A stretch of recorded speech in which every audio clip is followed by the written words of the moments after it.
Unease spread through the men guarding the castle.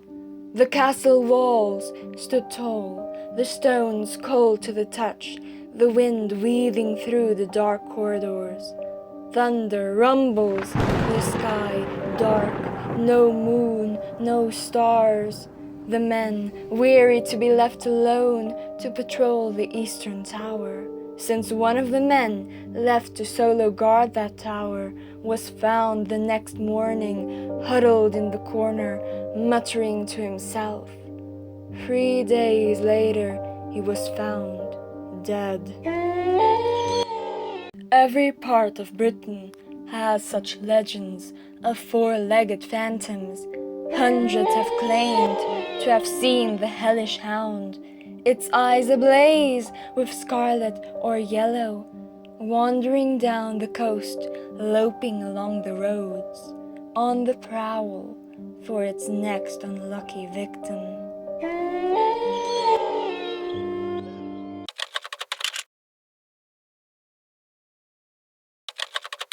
During World War II, an American airman stayed with his wife in an old cottage near the airspace.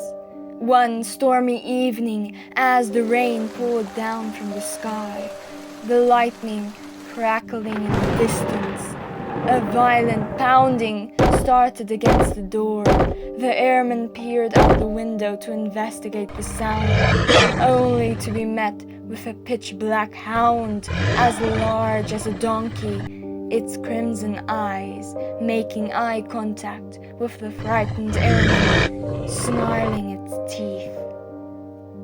The terrified couple piled what little furniture they had against the door, trying to keep the beast at bay, cowering as the attacker batters their home. First, battering the door. When that failed to work, it started hurling its body against the wall, the house shaking under the barrage of the attack. It lasted for several hours before fading into the storm. The couple waited desperately for daylight to break, and at dawn they creaked open the door to inspect the damage the attacker had made. But there was no sign of an attack, not a scratch, not a fallen nail, nothing.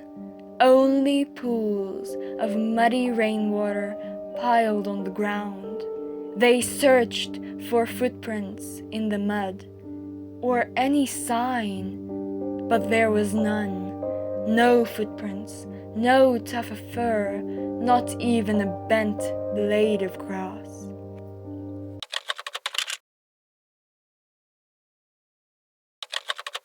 It is said that in the western country the hellish hounds stalk in packs, their blood-curdling howls heard throughout the night, throughout the countryside.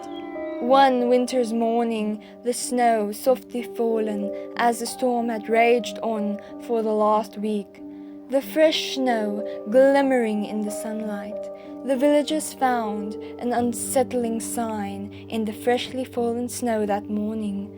Clearly visible in the thickly fallen snow were large footprints resembling a wolf's stride, only much longer, with 4 inches long and almost 3 inches wide, the tracks trailing off in different directions.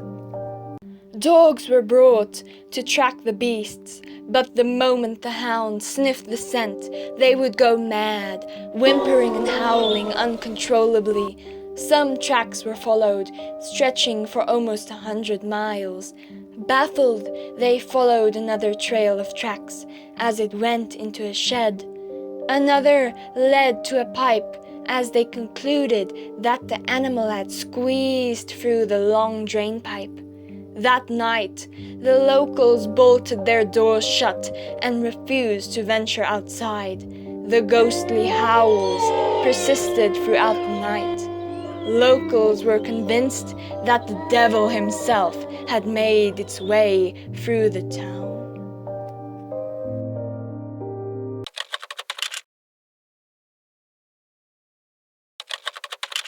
A journalist sat at his desk, glancing at a rather unusual letter sent to him that morning by an Englishman who was hunting in South Africa Transvaal.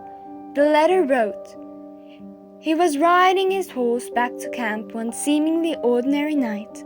The only sound to be heard was the pitter-patter of the horse's hooves striking the ground. The moon hung full in the sky, the cold seeping in, when suddenly a white horse emerged from the thick brush, a ghostly rider mounted. As the ghostly rider saw the man, he chased after him, the sound of the horse's hooves gaining on him, his heart in his throat, as he hurried back to camp with the pursuer hot on his heels. As he reached camp, he had lost the ghostly figure in the brush, but the encounter echoed in his mind. As the fire flickers bright, the camp alive with the bustle of people, talking and preparing the night's meal. He sat near the fire, gazing at the dancing flames before him, not listening to the conversation taking place, till an old guide spoke up. Puffing a cloud of smoke from his pipe, he told a tale. "There be strange places where I no longer come. There was an expedition much like yours. An Englishman had rode out to hunt elephants, and hunt them he did, as he shot several, leaving them to be collected the next day. The next day he had been persistent to retrieve them himself, but alas, as he rode out that morning, it was the last that we ever saw of him. Only his white horse wandered back to camp, but death did not escape the poor animal, as it did not get to see the next dawn, as it died sometime in the night." The guide added, "I would not go into that brush for all the ivory in the land."